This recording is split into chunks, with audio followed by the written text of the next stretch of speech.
Good evening, and welcome to McLennan Community College for this incredible event with U.S. Senator Tom Cotton. I'm Dr. John Spano, Professor of Philosophy here at MCC and Honors Director for the McLennan Honors College, the student organization hosting this event tonight. The Honors College is made up of around 20 to 25 students, and the current program was developed under the great leadership of Linda Doolin, and I've been honored to continue what she helped start. We aspire to promote student success by offering its members an environment in which they can exercise their abilities and talents, both independently and with other honors students, in pursuit of intellectual, social, cultural, and aesthetic growth. To accomplish these goals, students take honors-designed courses and are matched with faculty or administrative mentors their first semester. They also have the opportunity to work on their research platform while here in independent studies. Honors students have gone on to schools around Texas, such as in the University of Texas and A&M systems, as well as around the country. They've even continued their same work started here in their graduate programs. Because academics are always carried out in real lives, we aim to create a true community for our students, helping each other in school and in life. I wish I could tell you about each of our students, but that would take up the entire evening. Thank you all for attending our event this evening. I also want to thank you, President McCowan, for your support of the honors, leadership for our school, and for your friendship. And now, Dr. John Ed McCowan, McLennan's president, will say a few words.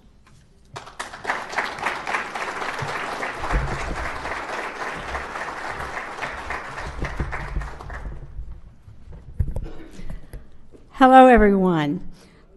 Thank you, Dr. Spano and the McLennan Honors College Scholars for hosting this event. I am so proud of your work and that of our professors who challenge students every day to achieve life-changing results. I also want to thank our friends, Judge Ken and Alice Starr, who not only brought us the opportunity to host Senator Cotton, but also raised money for an Honors College scholarship in our students' honor. Let's thank them.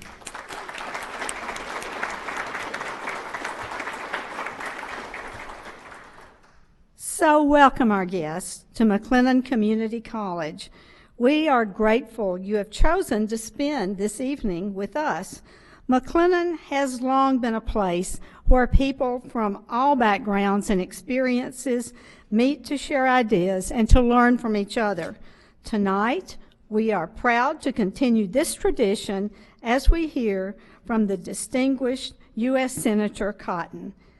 Now, I'm pleased to invite Waco's Mayor, Dylan Meek, and also my friend, to the stage to introduce our presenters.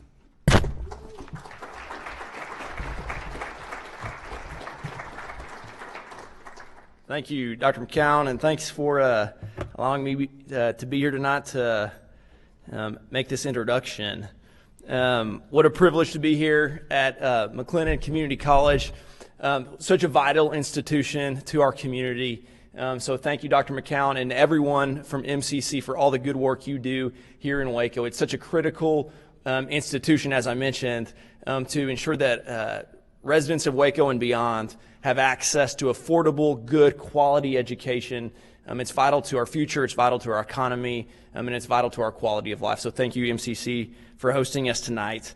Judge Starr, Ms. Starr, what a blessing that you are to Waco. So thankful for your pulling this together. A couple of elected officials, I think, here tonight. Kay Paul Holt, who is a member of the college board. Judge Vic Devanagam, who's here as well. I think our former mayor, Virginia Dupuis, is here. And then also so many amazing community members who have helped sponsor this event. So thank you to everyone in the community for being here and supporting this evening. Now I'd like to introduce our guests, U.S. Senator Tom Cotton from Arkansas. I grew up the son of a cattle rancher and a public school teacher, and Senator Cotton grew up the son of a cattle rancher and a public school teacher. And after that, our courses deviate greatly. He went on to go to Harvard University and Harvard Law School. And after the September 11th attacks, the senator served for nearly 5 years on active duty in the United States Army as an infantry officer. He served in Iraq with the 101st Airborne and in Afghanistan with the Provincial Reconstruction Team. In between his 2 combat tours, Senator Cotton served with the Old Guard at Arlington National Cemetery. His military decorations include the Bronze Star Medal, Combat Infantry Badge, and the Ranger Tab. And I do want to note that he did 2 services when he only had to do 1, and I think that is such a mark of honor. So thank you for your service, Senator.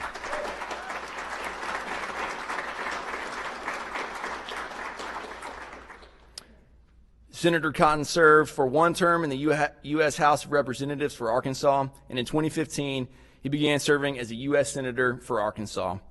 Senator Cotton's committees include the Judiciary Committee, where he serves as the ranking member for the Subcommittee on Criminal Justice and Counterterrorism, the Intelligence Committee, and the Armed Services Committee, where he serves as the ranking member of the Air-Land Power Subcommittee.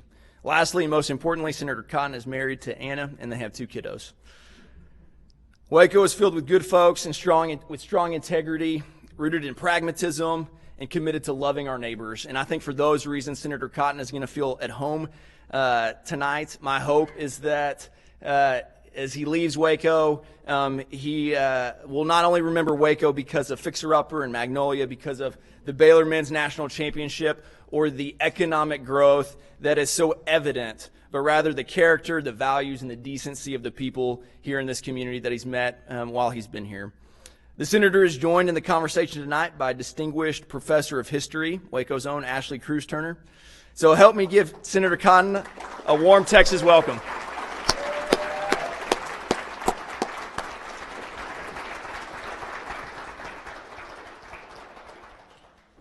Well, good evening, and thank you so much, Mayor Meek.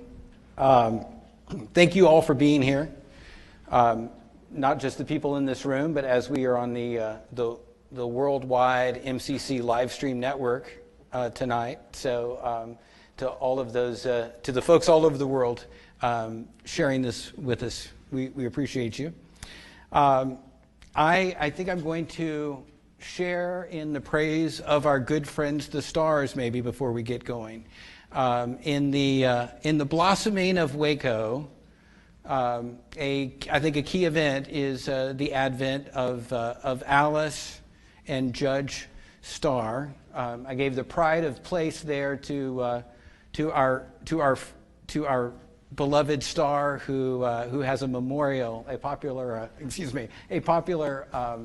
monument, and the popular monument on our in our plaza.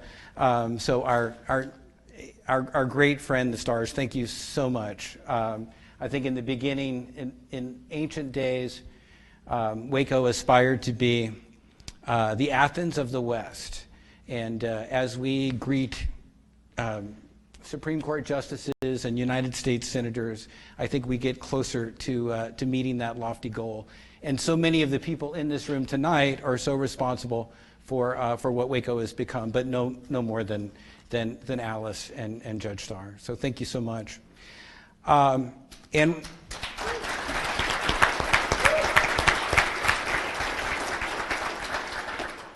And while we're at it, welcoming and thanking, let's welcome, just to show him how much we appreciate him, let's welcome Senator Tom Cotton, United States Senator from the great state of Arkansas, one more time.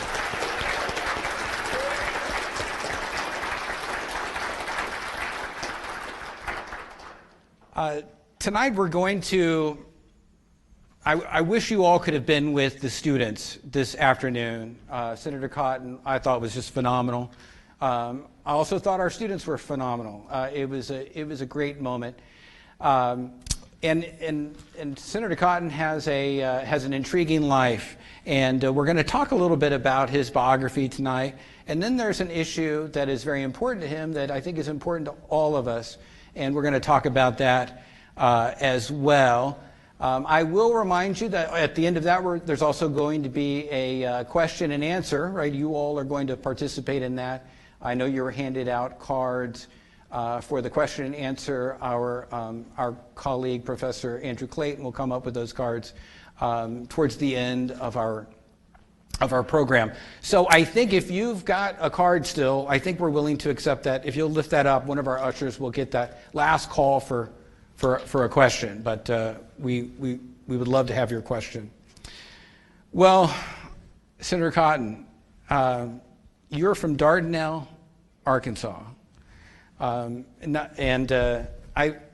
noticed that a lot of people like to mention that the Dardanelle High School mascot is the sand lizards. Only sand lizards in the country, I am told. As Mayor Meek mentioned, your dad worked for the state of Arkansas. Your mom served as a middle school teacher and principal. I continue to be blown away by the great people I meet who started out with a parent who was a teacher, and so that is the way you grew up. Grew up on a cattle farm. So the other day I saw you use one of my favorite witticisms, and in a self-deprecating way, that most politicians would tell you that they were born in a log cabin that they built with their own two hands. So, with you being in on the joke, can you talk a little bit about that journey, what it was like growing up, Tom Cotton? Well, thanks, Ashley, and thank you all very much for coming. Thanks for the warm Waco welcome. It's been a long day here, but a great and fun day. And Mayor Meek, I won't just leave with a warm feeling in my heart for Waco and McLennan, but I'll look forward to coming back very soon so I can enjoy the fellowship and the neighborliness once again. It does remind me a lot of where I grew up, much bigger, in part thanks to the leadership of some of the people in this room, but a sense of community and deep-rootedness and neighborliness. My family has been living in the Arkansas River Valley for more than a century. I grew up around my dad's parents and extended family, so you're never that far away from loved ones or for people with whom my dad went to high school and had known since they were kids as well. So you always just felt like you had a deep sense of place and of rootedness. And if mom and dad were busy, then grandma or great aunt or a neighbor would pitch in to help. If someone's cow was out on the road, you would help get it up. Sometimes you wouldn't even tell them that it had gotten out until the next day, and they would do the same thing for us. I didn't grow up in a political family. Back in those days, the only politics in Arkansas was Democratic. So all races were more or less decided in the Democratic primary. My parents, I think, are probably still registered Democrats to this day. But that also meant that politics was a lot more personality-based and just a party primary. So my parents didn't want to offend people, so not a lot of yard signs or bumper stickers or politicking in my family, but I did grow up in a very conservative environment and conservative community in a kind of non-ideological sense. A family and a community that reveres our country, has a deep instinctive patriotism, that esteems and prizes our heritage and our traditions, and also the kind of hardscrabble working class virtues that have made this country what it is: industry and frugality and responsibility and community. So although I would, like I said, I wouldn't say I grew up in a political family or even a very political world. I certainly grew up in a way that once I became aware of politics and began to follow it, kind of inclined me more towards the right side of the spectrum in our politics. I think I read that your parents met at University of Arkansas? They did. Mm-hmm. And your sister went to the University of Arkansas? She did as well, yes. And you went to Harvard? An episode of bad judgment, youthful indiscretion. Well, maybe you can justify yourself. How do you get from Dardanelle to Harvard? I've been trying to redeem myself ever since. That's why I joined. Part of the reason I joined the Army. I kind of assumed, because both my parents had been there, and my sister, who is 2 years older than I, and therefore in school there when I was a junior and senior, that I would probably go to the University of Arkansas. I first started thinking about other colleges in my junior year because I started getting recruiting material, mostly for basketball. It was not schools on par with Baylor or University of Arkansas, I'll put it that way. But some Division II and Division III schools, a few inside of Arkansas, many more outside of Arkansas. And I really was attracted to the idea of continuing to play basketball. And then that continued, and I started getting other recruiting materials, from academics as well, and then got some from Ivy League schools, and I was interested. So I explored the opportunities there, and I had this idea that I could go play in the Ivy League. It's Ivy League, they don't give scholarships. I talked to a coach there. He said, oh yeah, send in your recruiting tape, which back then was an actual VHS tape, for some of the young people in the background. There, it wasn't a YouTube video or what, maybe social media clips. I don't know how they recruit today. He said, well, we think you can contribute to the program here. We don't have scholarships, we just have open tryouts. So I ended up going to Harvard, and I went to the open tryouts, and I realized within about 15 minutes that they might not have scholarships, but they definitely recruited, and I was not recruited to be on the team. So I played 1 year on the junior varsity. I guess I was a high school hero and a college zero. But that's what first kind of sparked my interest of schools, aside from the University of Arkansas, which is one of the great public land grant schools in the country. And like I said, I started looking at other opportunities then, and I ended up at Harvard. And what did you study at Harvard? Regrettably, I studied political science. As you heard me tell the students earlier today, don't study political science, right, or don't study any of the social sciences. They're good, they're fine. You can get a good degree, but I would recommend either something that you would call hard today, computer science, engineering, the hard sciences, stuff that prepares you immediately for the workforce. More of the classical liberal arts like history or literature or what have you. But whatever you do, you still have plenty of electives to get all the education you need in terms of basic history surveys, Shakespeare course in art and architecture, course in great works of philosophy. I think in retrospect I would have done that, but everything worked out fine for me. Fine for me, in part because I was lucky to find good teachers. Some of whom I've gone on to work with in government, especially over the last 4 years, who made up for the defect of some of Harvard's other more liberal professors. We're about to take a big turn here, but before we do, you go on to Harvard Law. What was your thinking on that? My sister had gone to law school at the time, and I was interested in what I heard her talking about, and obviously the law is a reliable profession, and I didn't really know exactly what I wanted to do, but my parents had always valued education. They were two of the first to go to college in their families, so they encouraged my sister and me to go to college, but also to consider an advanced degree as well. I thought about a PhD at a time. As I thought more about it, I realized that one, it's very hard to get a good job teaching with a PhD these days. So congratulations.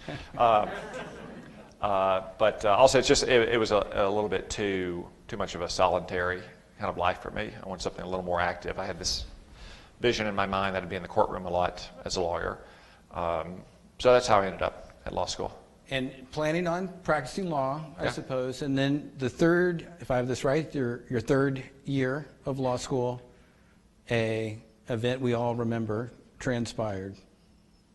Yeah. So we had just started our third year of law school, and everything was on a pretty smooth path for me. I'd already accepted a 1-year clerkship with a federal appellate judge, like Judge Starr.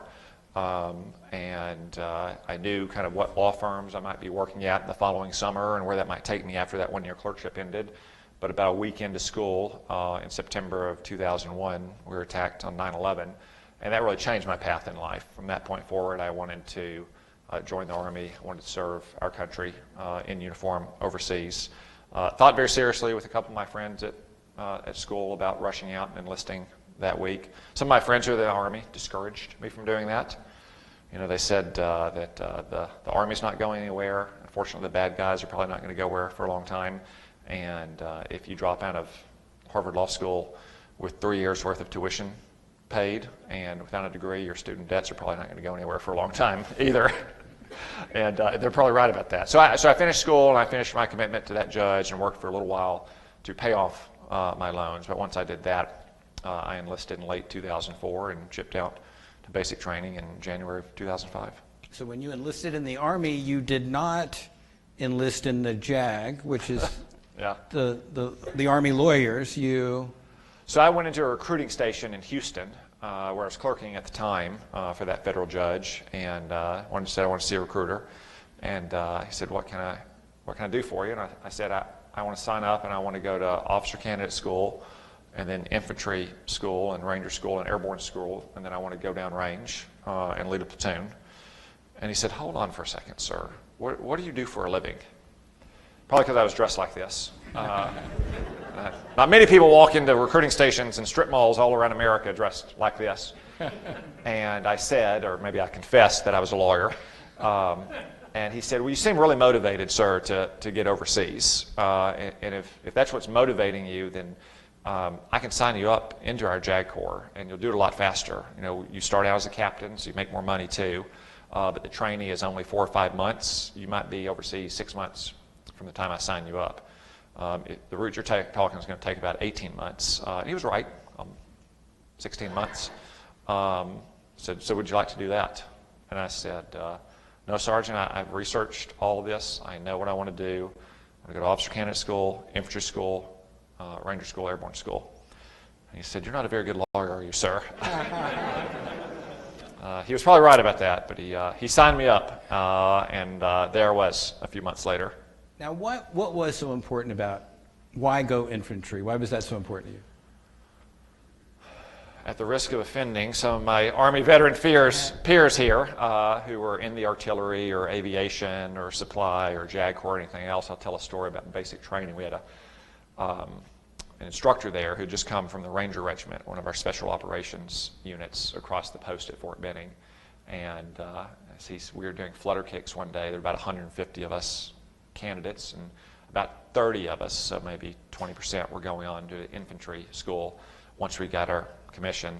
He said he was very much a chauvinist for the infantry coming from the Ranger Regiment. He said, candidates, remember, Army's got 16 branches and they're all critical. Couldn't win any war without them. They all perform vital missions, but 15 of them serve the infantry. Think about it, candidates. Think about it. And all of us are like, yeah, that's right. You know, they call the infantry the queen of battle. The queen of battle, follow me. The reason they call that is an allusion to the chessboard, is that the queen obviously is the most mobile and lethal and agile piece on the chessboard. Artillery is the king of battle, also very powerful but very slow and plodding. It can only move 1 block at a time. And that the infantry mission is to close with and destroy the enemy by means of fire, maneuver, repel attack by counterattack. Not that I was drilled, it had that drilled into me back in the day. That's the Army's mission. It's what the Army exists to do.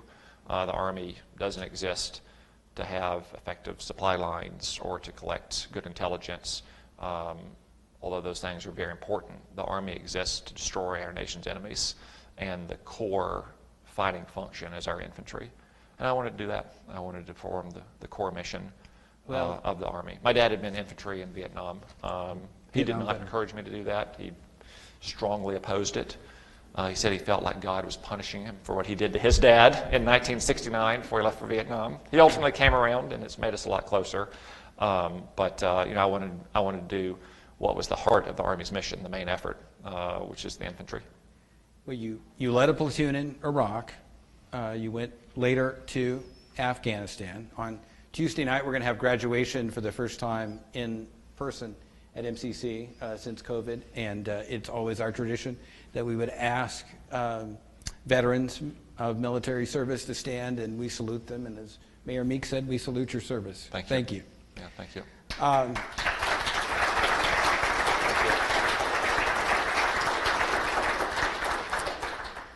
In between, you were assigned to the Old Guard. What is the Old Guard?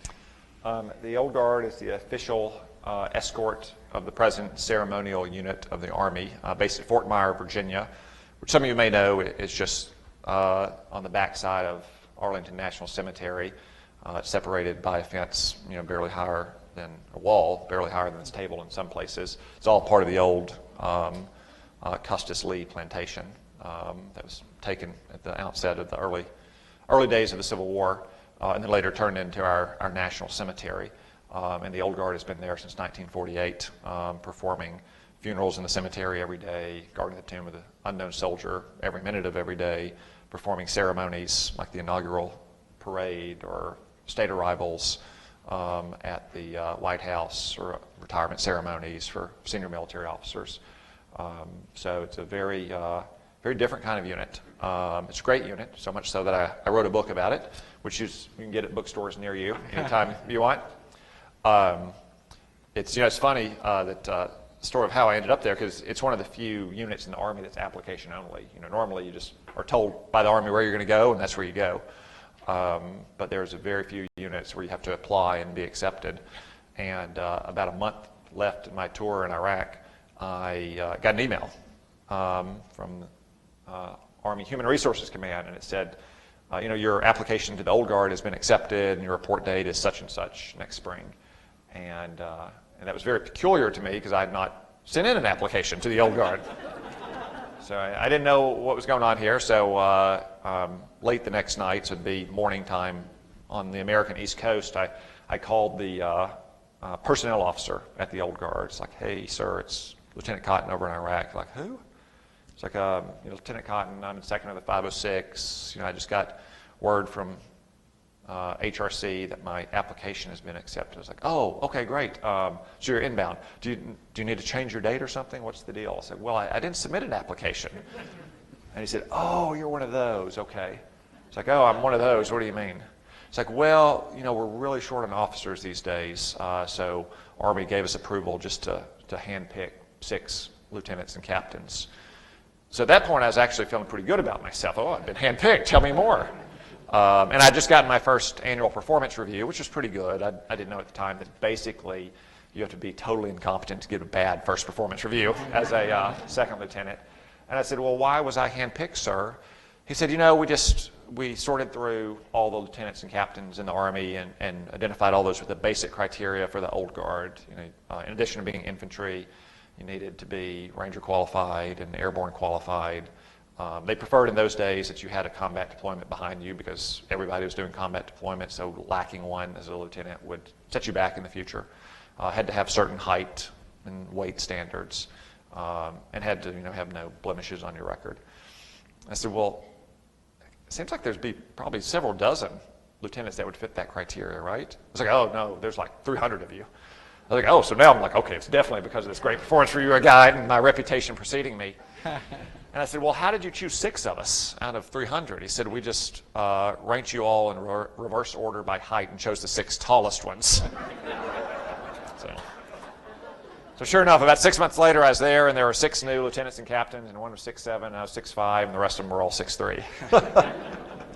So I didn't follow just like my path in the Army was unusual, my path into the Old Guard was unusual as well, but it was a great honor, and really a lot of very, very fond memories of the work we did there, and still have good friends from my time there. My chief of staff in my Senate office served with me in Charlie Company at the Old Guard. My personal aide I took away from the Old Guard in the course of writing that book. My earlier personal aide had been one of my soldiers there, so I still have a lot of very strong ties to the men and women who served there. Well, it's a great history of the 3rd Regiment, number one, and also so many of us feel, see the Arlington National as so meaningful, and we passed it around and talked about all the things we learned, and so it's a wonderful book. We thank you for writing that as well. Yeah, thank you.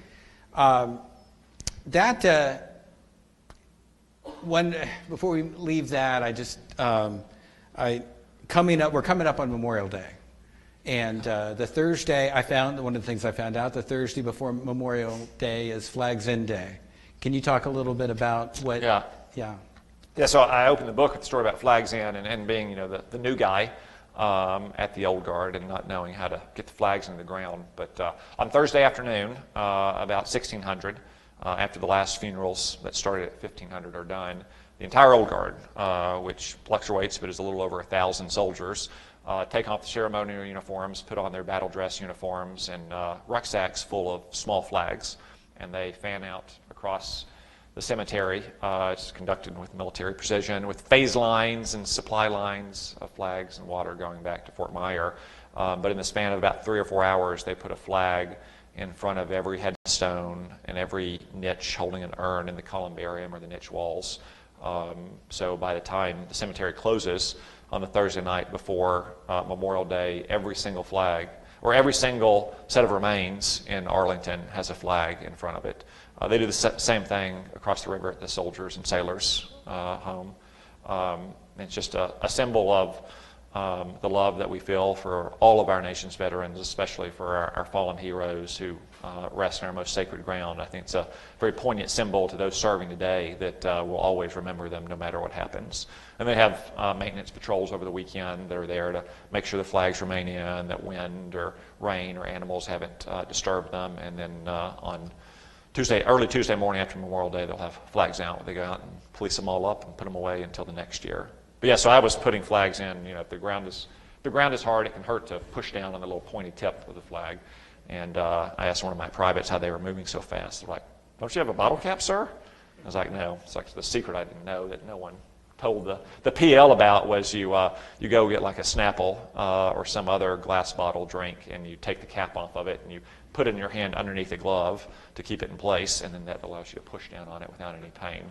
There's always a little trick or technique in the Army, usually involving some thing that you can get at the hardware store and duct tape. Well, it is a sacred duty. And rain or shine, you guys, if it rains, we don't postpone this. I think I saw... No, very few things are postponed. Yeah. In the cemetery. Sometimes ceremonies will be postponed or moved indoors where they're inherently smaller than they are in the parade field. But no, for funerals in the cemetery, I've had funerals when it was 100 degrees and 100% humidity. I've had funerals when it was definitely below 10, maybe below 0. We've had funerals in 5 or 6 inches of snow, had funerals in driving rainstorms. And of course the same is true of the sentinels at the tomb of the unknown soldier as well, that they are out there every day, every minute of every day, going back to 1937, even in circumstances where most people would consider it to be unsafe to be outside, like terrible lightning storms or hurricanes coming in from the Atlantic Ocean. They do it in a safe fashion, but that set of unknown remains has never been left unguarded since 1937. So your military service, we talked about going to Harvard, being a political science major, becoming a lawyer, which the military service we think washes those out, right? We go even on that. John McCain used to say that I joined the Army to redeem myself after going to Harvard. So. But then you ran for Congress. That was the really bad judgment. Yeah. You went into public service as a congressman, and let me just think about it is a grand tradition, certainly in the Senate and in Congress, that people that representatives or senators educate themselves on certain items, and you've been very concerned about America's role in the world, and what is, in terms of our defense priority. You've made that something that you've been concerned with. What, in a very general sense, what is it? What is our defense responsibility? I mean, our central responsibility when it comes to our national security is the protection of our people, our way of life, and our homeland. So in a way that hasn't really changed over the centuries. I mean, our first and most fundamental priority is the protection of American soil from foreign attack. It's one reason why 9/11, I think, was so shocking and led to such a dramatic change in my life and in the lives of so many people I serve with. My chief of staff is a school teacher, and he did the same thing I did. I thought, as an aside, I thought surely I was probably the only lawyer who quit my law practice and joined the infantry. And on the first day of officer candidate school, I was sitting next to J. Dow Covey, because we were alphabetical order, so Cotton Covey. And I could tell that he had served previously because his uniforms had the washed out shadows of his combat patch. I said, "Oh, you were with the 82nd Airborne before you came here?" He was like, "Yeah, I was a private there for 2 years." And I said, "Infantry?" He's like, "Oh, yeah." I said, "What'd you do before you joined the Army?" He's like, "I was a lawyer." Only 2 lawyers turned infantrymen in the Army. But that's one reason why 9/11 was so shocking. It was the first successful foreign attack on American soil, or at least continental United States, going back almost 200 years. And that's really been a centerpiece of American strategy ever since the beginning, is to protect our land from the kind of foreign wars that Europe had seen up to our founding and has seen since our founding. Now, we're very blessed by our geographic position, but we've never been able to just hide behind two oceans. I mean, a lot of the Monroe Doctrine was designed to prevent meddling in the New World that could put hostile foreign powers on our border. It was just using the British Navy to achieve our strategic purposes. Part of protecting our homeland, though, means defending forward. You don't want to always play defense at first and goal. You'd rather have the opposite team far on their side of the field. That's one reason why we not only try to secure the Western Hemisphere, the New World, but also to project power forward into the Old World, because the most dangerous threat we could face is a single nation or a combination of nations in the Old World who are able to unite its population and its wealth and its resources and its territory to launch attacks against the United States. That's one of the reasons why we intervened in both World War I and World War II, when you had Germany and Japan trying to do that, while we fought the Cold War for 45 years to prevent the Soviet Union from being able to do so. To defend forward means you have to have forward presence, and that's why since World War II we've had that forward presence in Europe, in places like Italy and Germany, or in the Western Pacific and Japan and Korea, because we don't want to let those accumulations of power ever get to the point where they did in World War II in particular, or where they might have in the Cold War if we had completely withdrawn from the Old World. It also means you have to be willing to fight what might be considered smaller wars. Now, there's no small war for the people who fight it. And if you were fighting in the Battle of Mogadishu in 1993, that was your D-Day, that was your Battle of the Bulge, that was your Hamburger Hill, all rolled into one. There is no small war, small battle. But on the scale of things, a war like Korea or Vietnam or the Gulf War is very different from World War II, and especially with the modern technology that was first introduced in World War II, which is nuclear weapons, married up subsequently with delivery systems of global reach. So that kind of, in a brief nutshell, is why we have the defense posture we do and why we are so active around the world, which is to ultimately protect our homeland, protect our people and their livelihoods and their way of life. And you've got a special concern. You've come to engage us this evening, especially because you have identified China as a special threat, an adversary intent on challenging the peace and the freedom and the prosperity of their side of the world, and maybe even disrupting the whole world order. Can you briefly tell us, for anyone who hasn't read your report, Beat China, which I recommend, can you tell us a little bit about what you mean by that, what if anything we can do, and why it should be important to us? So China is exactly that kind of threat.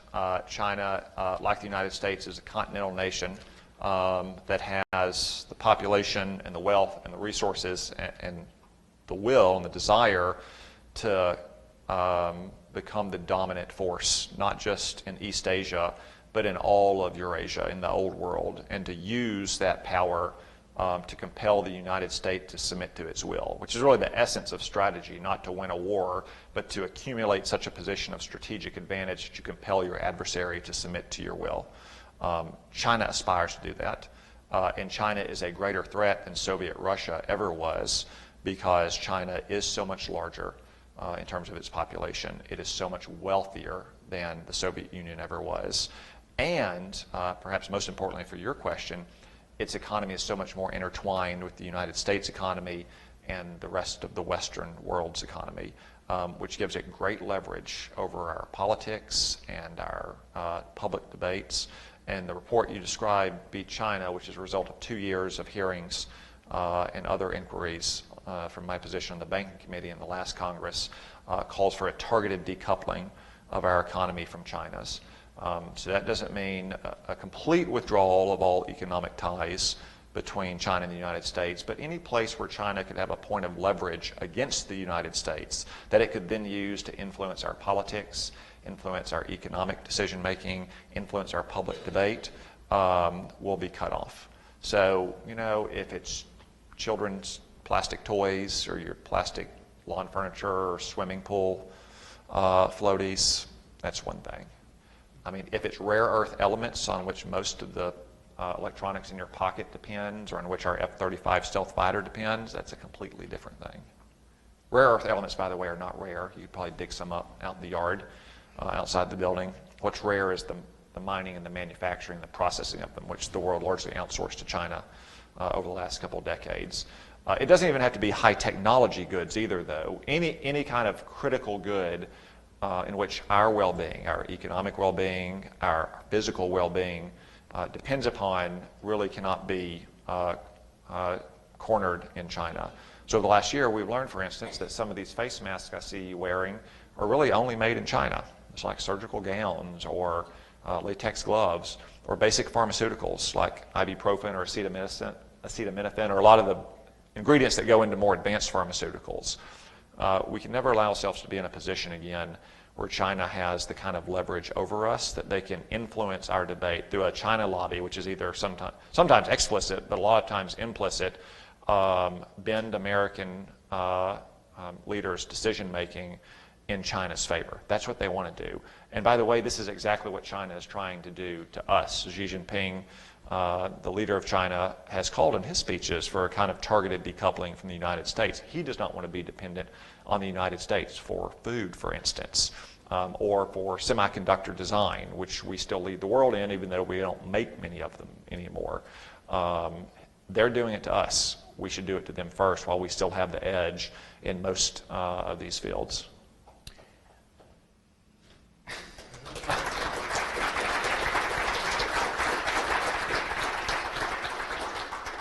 As I say, it's a great report, and I recommend that everybody read it. I want to dig into a few of the items there, but I saw last week that you joined 93 other senators in voting for a COVID-19 hate crime bill. And before we get too much deeper into this conversation about international relations, I'm wondering, do we need to make the distinction between Americans of Asian descent and an American foreign policy as it relates to China?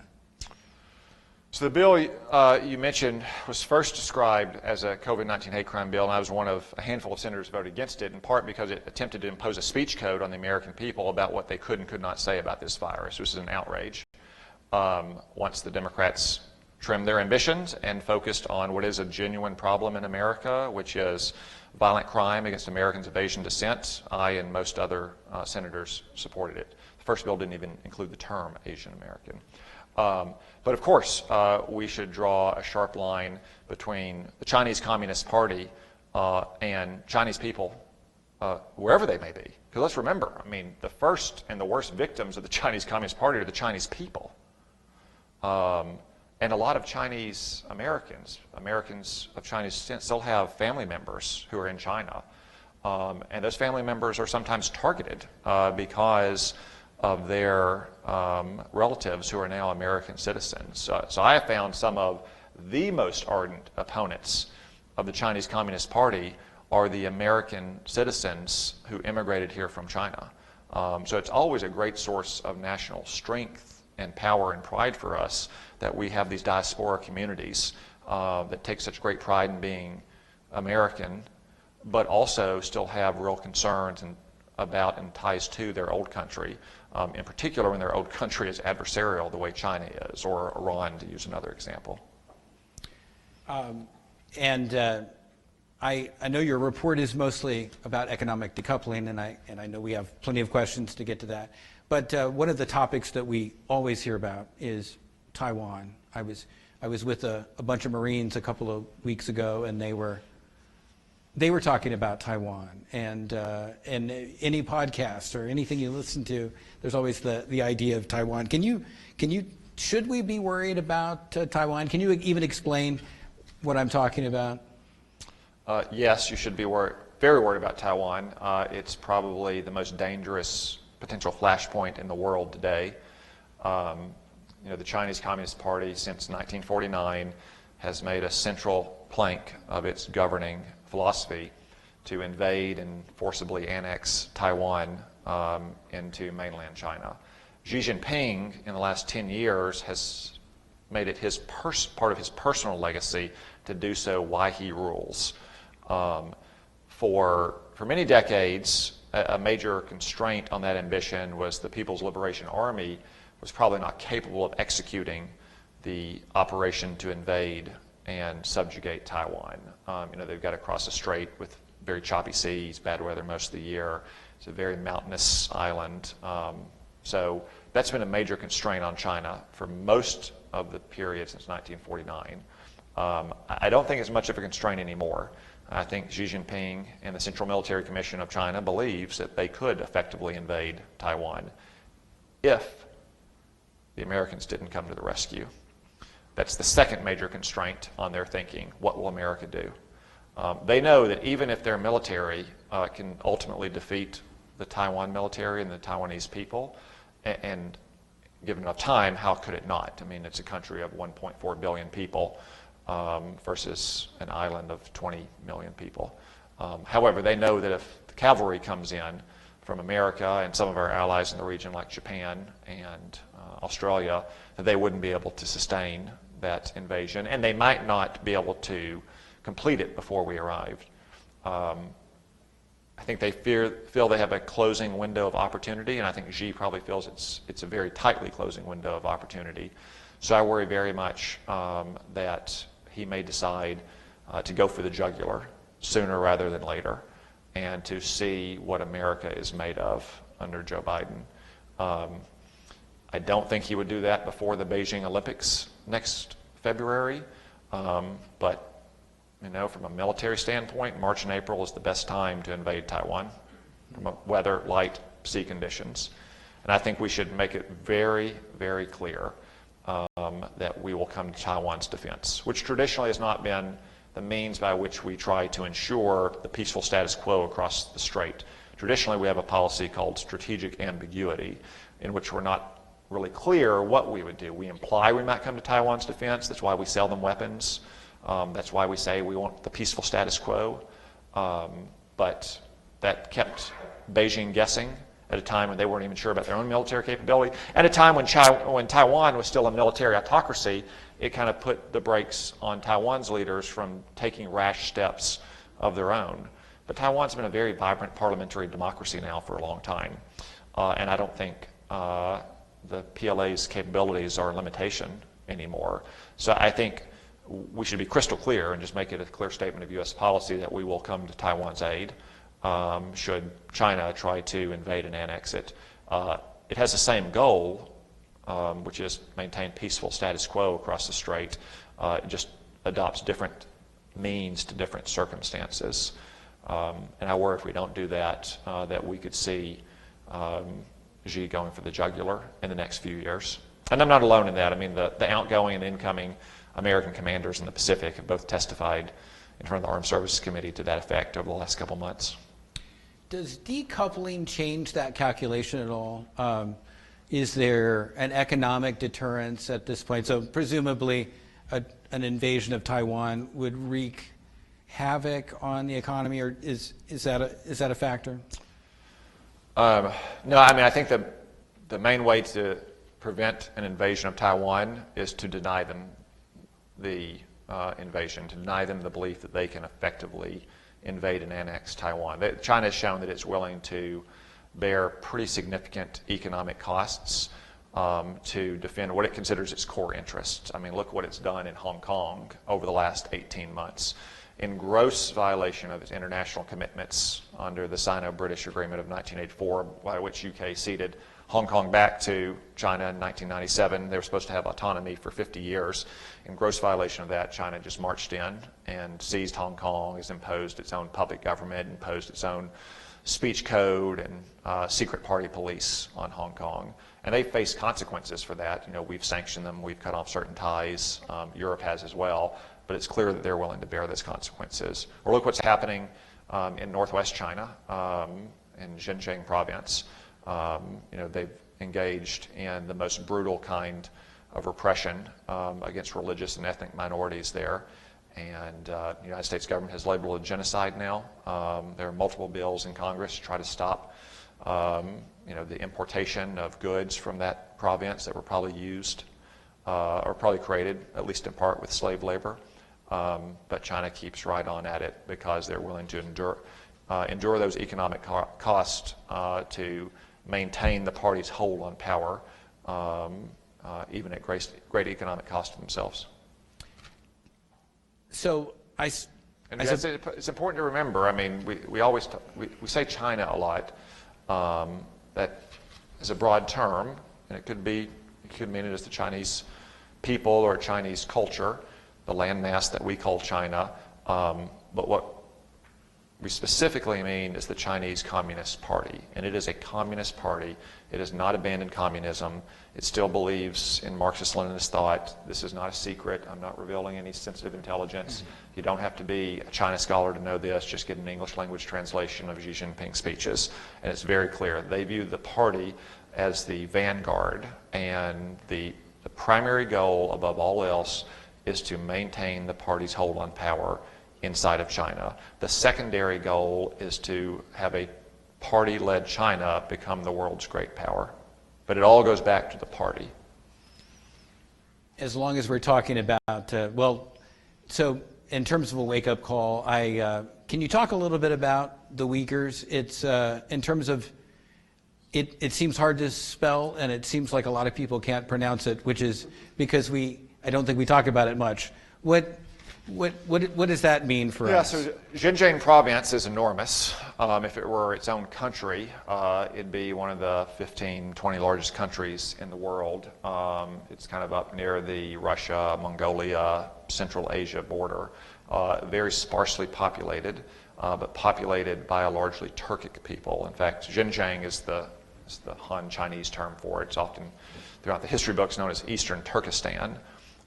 So it's a ethnic minority, it's a religious minority. The fact that it's a religious at all is a sin in the eyes of the party.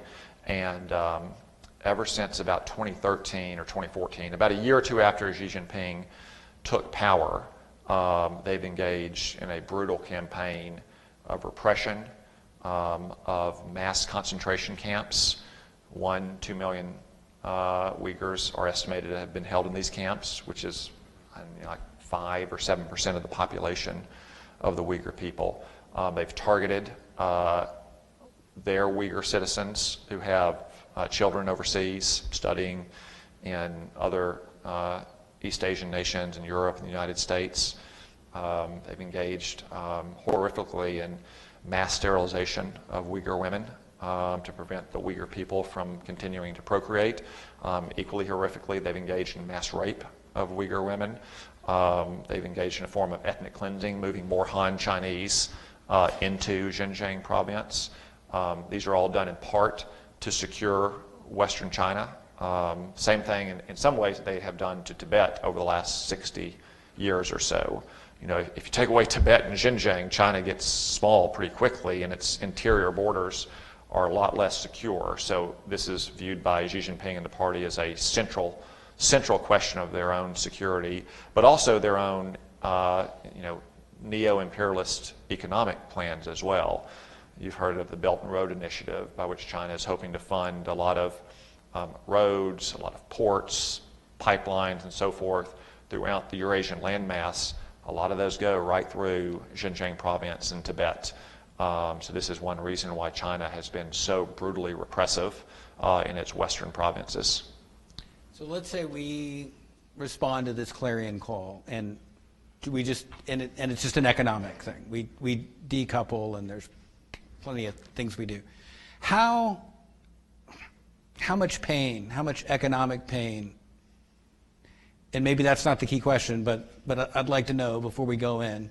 What's the economic pain, and what are the ways to mitigate that, and are there things we just have to just bear it out, or what? Well, first I'd say it will impose more economic pain on China than it will on the United States. You know, we can buy shoes and T-shirts from Vietnam or Burma or Bangladesh.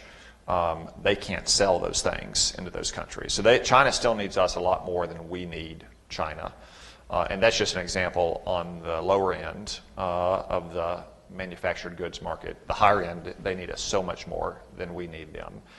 It's not just economic cost to impose on China, though. Like if you talk to anyone who's ever had to sit down with senior Chinese leaders and negotiate with them, the thing they always bring up first is not tariffs It's not economic matters. It's not even military matters. It's the Uyghurs, Taiwan, and Hong Kong.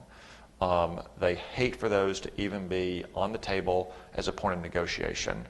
In the same way the Soviet Union hated to be called out for its treatment of all of the non-Russian minorities that had been annexed into Russia, like in Russia proper, Estonians, Lithuanians, Latvians, Georgians, Armenians, but also in the Warsaw Pact sphere, Poles and Czechs and Slovaks and Hungarians. They hated when that was the case. And in the latter half of the Soviet era, when American leaders began to elevate those issues in encounters and negotiations and summits with Russian leaders, it drove them crazy.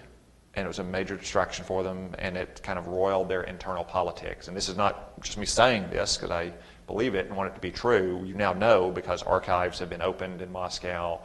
You've had memoirs of people like Bob Gates, who sat down with every major Russian leader, in the second half, last third of the 20th century, who have recounted this. The same thing is true of China today. So it's not just, in my opinion, a humanitarian imperative, but it is a strategic imperative to stand up for the plight of the people like Hong Kongers or the Uyghurs or the Tibetans, and for that matter, to make sure nothing like that happens to the Taiwanese people. In terms of the economic costs it's going to impose on us, there's no doubt that there'll be some economic costs, as I identify in the report, but there are ways that we can mitigate those as well, and some of that's already happening.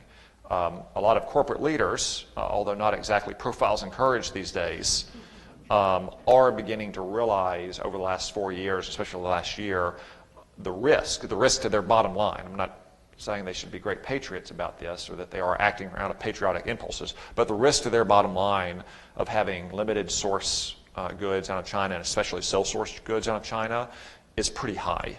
So a lot of corporate executives have started trying to find ways to diversify supply chains out of China, and that's a good thing. Like, I'm glad they're doing it. I'll take whatever reason they want to do it if they do it. If they start getting things out of China, some of those things, again, they might go to other countries in East Asia that are more friendly towards us, that are more disposed towards us, like Vietnam, like Singapore, like the Philippines, even advanced economies like Japan and Taiwan and Korea. I hope a lot of them come back to the United States, especially the higher end, higher value add manufacturing. We can, through various policy means, mitigate those costs by supporting more domestic manufacturing, especially in critical industries like semiconductors, by using agencies like the Development Finance Corporation or the Export-Import Bank to focus like a laser on economic competition with China as opposed to just scattershot funding projects all around the world.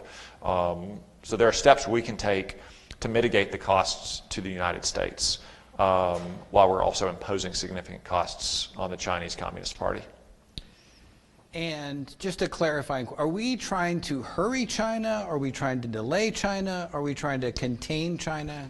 What is our... Well, I don't think there's much time to wait, and most of the people who have served in the executive branch would tell you that the consistent error we have made about China is underestimating the growth in power and underestimating how quickly that power grows. So in that testimony I mentioned earlier about our Pacific commanders who talk about the potential invasion of Taiwan, they'll say, a lot of people think this is a 2050 or a 2040 or a 2035 problem. It's not. It's a 2026 problem, the next 5 years. I think it's even less than that. So I don't think we have much time to waste. We need to move very quickly. China has its own internal problems. China's got a lot of demographic problems as a result of their terrible one-child policy. It's got environmental problems and social problems. I don't think any of those problems will come to a head for China, though, in a strategically relevant timeline for the United States. Sure, if you look at population demographic curves, China is going to get very old very fast in 30 or 40 years, and that's going to be a big problem for China. But the strategic time frame which we've been talking about is not going to be measured in decades. It's going to be measured in years. Well, I think it's time to get our audience in on this. I do want to say it's a special shout out, and this was a joint Baylor MCC event, in that my colleague Andrew Clayton and I developed a Baylor Brain Trust to think about this, and David Clinton, of course, and David Mangello, and Peter Campbell, and Richard Jordan, and we can't thank these guys enough. They really are. They're a collection of geniuses, and they went through this and tried to tutor me up on what we're talking about. But the more you look, I mean, everybody's talking about this. Maybe we're not talking about this, but this is very serious, and so thank you so much to that. My other great tutor, of course, is Professor Andrew Clayton, my colleague and professor of government, and Professor Clayton, he's gonna be the voice of the people. He's and a fellow like professors everywhere, the voice of the people. Everywhere, and a fellow Tocquevillian, by the way. Okay. Yeah, so he's definitely on your side. Well, thank you, Senator Cotton, for this wonderful conversation this evening. It is my duty, my honor, to ask the questions of the audience, and maybe I'll throw in one of my own. We'll see. So, how much how do the actions of Xi Jinping in Hong Kong and Taiwan Strait affect the safety of Americans? They affect a lot, and if they result in an invasion of Taiwan, it would be a calamity for the United States. It'd be perhaps on par with Germany's remilitarization of the Rhineland. That was a time in 1936, if I'm remembering my history right. Any history professors want to give me a north-south nod out there? When the UK and France could have stopped, Hitler's war machine before it was back on its feet and fully operational, and it showed that they obviously just didn't have the will to fight, even though they had the means. It also took critical industrial land back into Germany's hands. Likewise, I mean, Taiwan is not just strategically vital in the Western Pacific, but it also makes something like 90% of the world's most advanced semiconductors. And a lot of people in America right now are not working because we can't get semiconductors for their factory lines. Imagine what would happen if those factories fell into the hands of the Chinese Communist Party. So for many reasons, America's credibility, the strategic position that Taiwan gives to mainland China and the Western Pacific for some critical industrial sectors, it would be a true calamity if we allowed China to invade and annex Taiwan. Thank you. How would you describe China's current level of risk aversion with dealing with in foreign relations? Are they? I think of what this question's asking is, how risky is their behavior? Under Xi Jinping over the last 10 years, they have become less risk avoidant. I'd say almost to the point of risk preferring, willing to push the envelope on things like committing genocide in Xinjiang province, or subjugating Hong Kong and reducing it to just another province of the mainland. And some of the incursions into Taiwanese airspace, for instance, that's done in part to send a message to Taiwan, to intimidate them, to send a message to the rest of the world. It's done in part to provide camouflage and deception should they ever decide to go for the jugular. If the world gets used to 20 or 25 bombers and fighters going into Taiwanese airspace every day, it substantially reduces the advance warning we'd have for when those aircraft don't turn back, but rather keep going and drop their bombs. So under Xi Jinping, China has become much less or much more willing to tolerate risk in a way they haven't since the days of Mao. Since Mao passed away, Deng Xiaoping was in power. He famously said, "Hide your strength, bide your time." China has definitely done hiding its strength, and it's done biding its time as well. Xi Jinping certainly is. Do you have a sense, this is me now, do you have a sense of where our allies would be, who from Europe or in East Asia would join us in decoupling and addressing the threat of China? So happily, our allies in Europe have largely followed our lead on this over the last year, 18 months.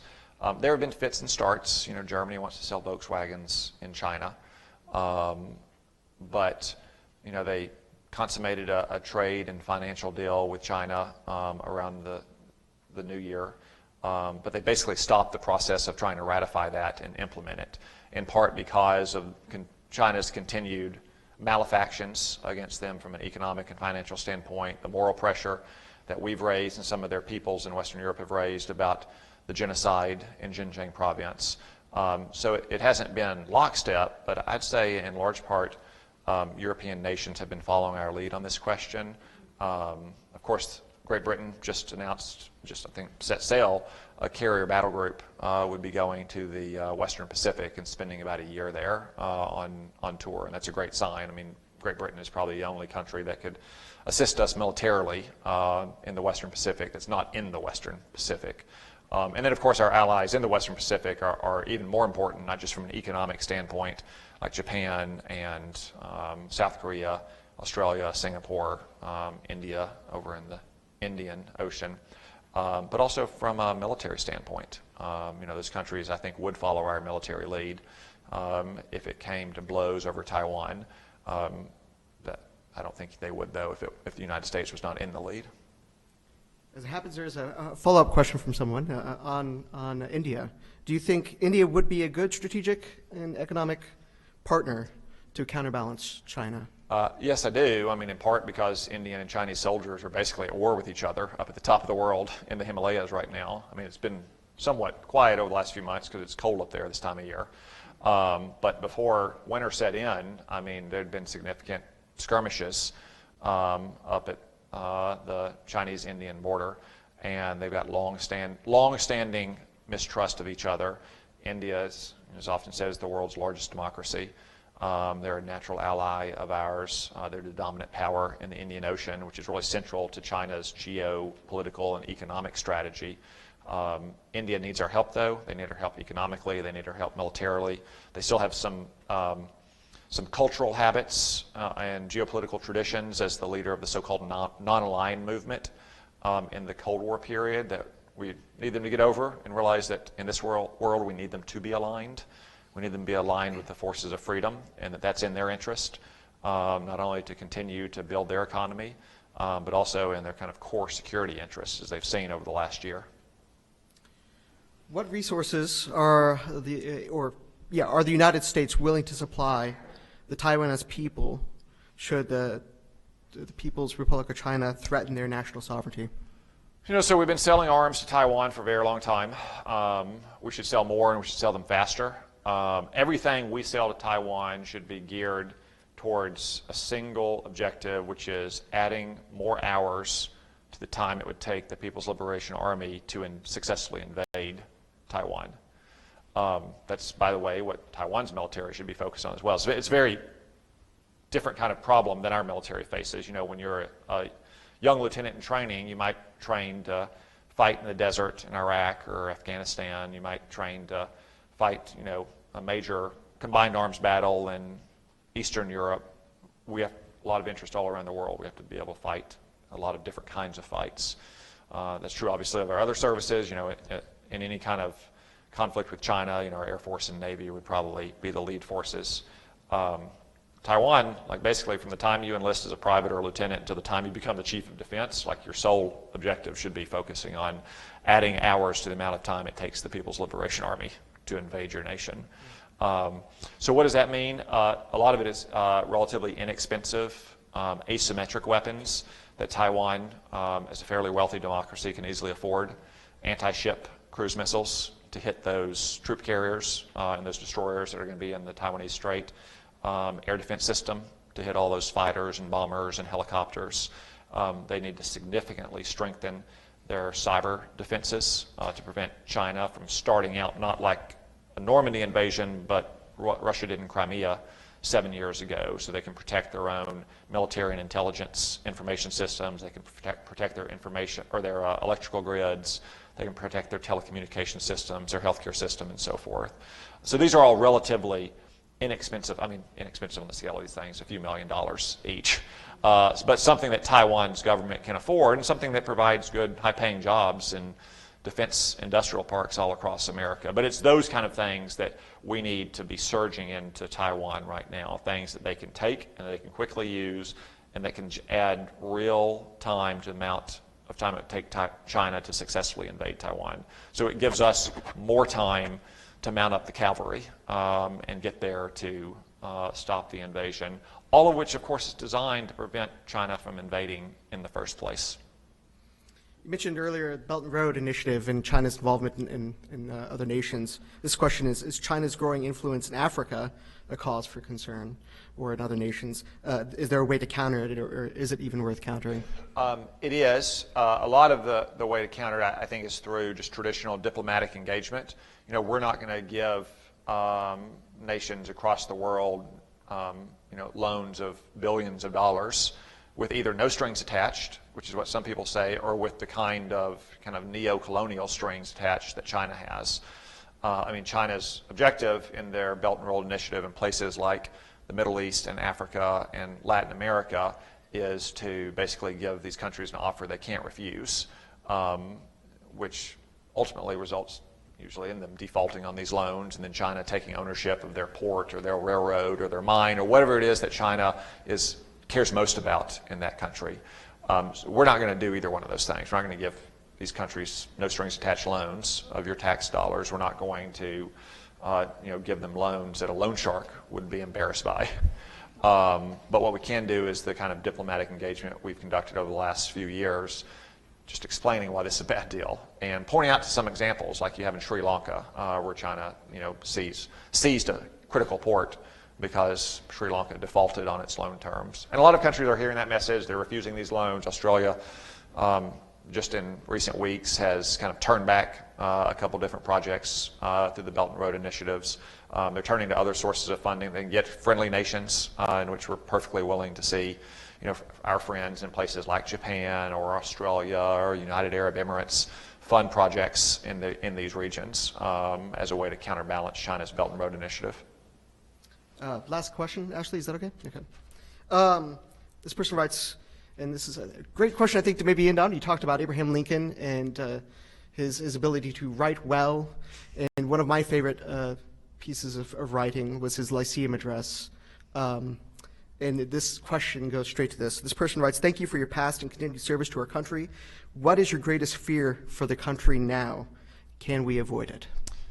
Yeah, so Abraham Lincoln's Lyceum address, which I think, if I remember, was done when he was in his 20s, which is deeply depressing to me, said that the United States would never be subjugated by a foreign power, and they would never step foot in the Appalachians or drink from the Ohio or the Mississippi, I think were close to the exact words. I don't think we can take that for granted today because of advances in technology that was not present in the 1830s. But I do think it's still very unlikely, it's certainly unlikely if we do what's necessary to defend our country, as we've talked about tonight. His point was that we're much more likely, if our way of life should fundamentally change, it's much more likely to happen from within, from dissension about first things from within. And I do worry about that as well, about a growing movement on the progressive left to reject our founding principles, to view our founders as villains more than heroes, and to condemn America as some kind of fundamentally oppressive or hateful or racist nation, when in fact America is the greatest power for good that's been known in the history of the nations, and that we should be proud of who we are. We should be proud of what we've accomplished, not just the advances we've made in our own country, but what we've done for freedom around the world. And it's vitally important that we not only defend those principles, that we pass them on to our children as well. We can win elections next year to take back the House and Senate. We could win the White House in 24. But if we've allowed the progressive left to raise an entire generation of Americans to hate our country, what will we gain in the long run? Thank you, Senator Cotton. Thank you.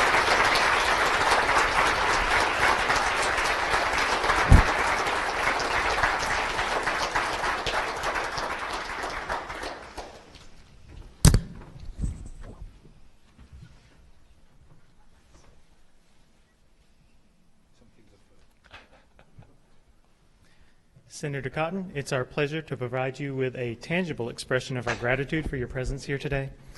You can walk over there. Chris is walking over there to present those to you. Both McLennan Community College and the Honors College pride ourselves on our commitment to the value of excellence, and as a token of that commitment and our thanks, we'd like to present you with these two ceramics, a bowl made by our faculty member, Nico Weisenberger, and a mug made by one of our students. Our hope is that they will remind you of our time together and that they'll assure you of an ongoing friendship with the college. Thank you, Senator, for your time, for your insight, and for your service to the United States of America. Thank you. Thank you. Thank you. Great to meet you today. Yeah. Thank you. Thank you. I got one more.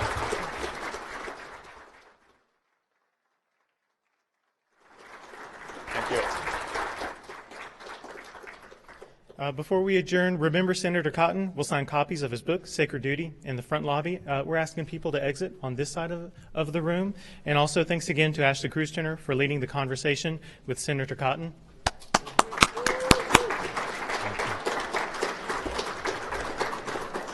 And Andrew Clayton for leading the question and answers. Thank you, Andrew.